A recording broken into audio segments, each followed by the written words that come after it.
महायुतीचे उमेदवार सर्व ठिकाणी निवडून येतील, खासदार डॉक्टर श्रीकांत शिंदे यांनी विश्वास व्यक्त केला। सत्ताधारी आपल्याच हाताने आपली पाठ थोपटतायत। काँग्रेस नेते नाना पटोले यांनी सरकारवर निशाणा साधला।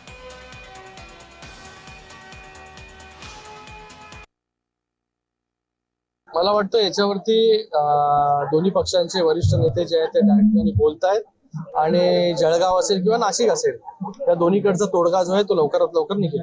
तोडगा म्हणजे काय होणार? तोडगा म्हणजे महायुतीचे उमेदवार सगळीकडे निवडून येतील।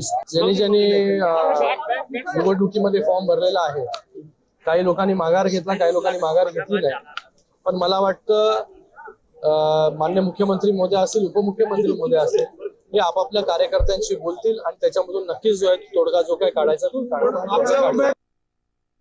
कोणी आपल्या हाताने आपलीच पाठ थोपटत असेल तर त्याच्यावर प्रतिक्रिया देण्याचं काही कारण नाही आहे।